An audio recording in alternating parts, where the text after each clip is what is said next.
Chapter 2. What can you do with computer programming? In summary, computer programming is the process of designing and writing computer programs. That sounds pretty straightforward, doesn't it? At its most basic level, you can think of programming as giving instructions to a computer to do something you want it to do, which might sound very similar to how you operate your desktop computer.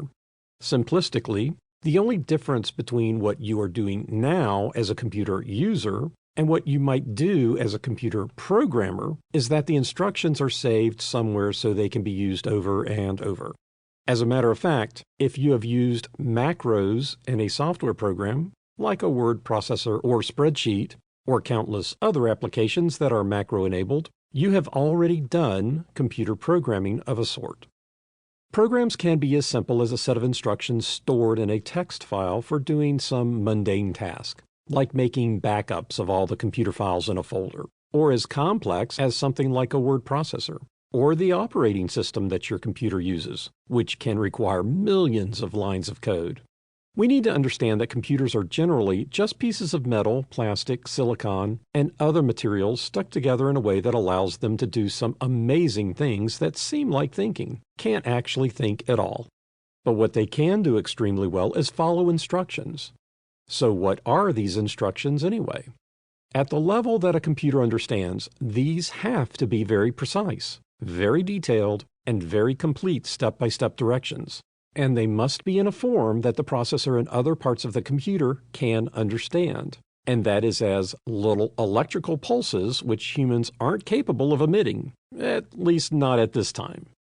In a way, you can think of a computer program like a recipe, a set of instructions that can be followed to produce a result.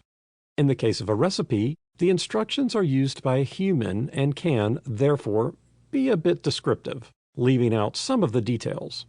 For example, if a recipe instruction is to pour the mixture into a blender and whip until frothy, it is assuming that the human knows what a blender is, and where it is, and how to set it up, and how to use it, and also what pour means, and what frothy means, and so on.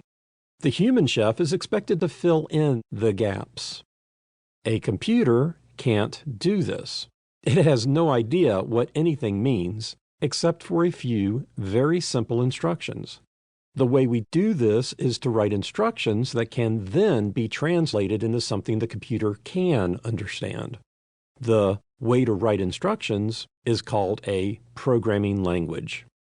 What a programming language allows us to do is to write instructions for the computer in a more or less human-readable form that can then be translated into something the computer can work with.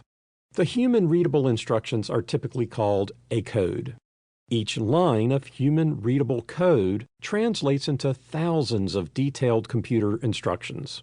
A special program, or set of programs, is used to do this translation. Each computer language has its own translators, which are called compilers or interpreters.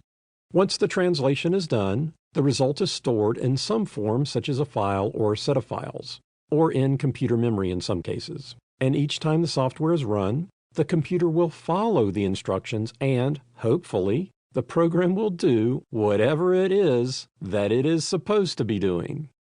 Although it is often imagined that you have to be a genius to be able to write useful software, almost anyone who is computer savvy and has an interest in becoming a power user can learn to program. Most software is written by average people with specialized knowledge and skills. Mastering computer programming can be a lifelong pursuit, but gathering enough knowledge and skill to be able to write useful code isn't out of reach for anyone who knows how to use a computer and is willing to dedicate a little time, or maybe a lot of time, but still, it isn't out of reach.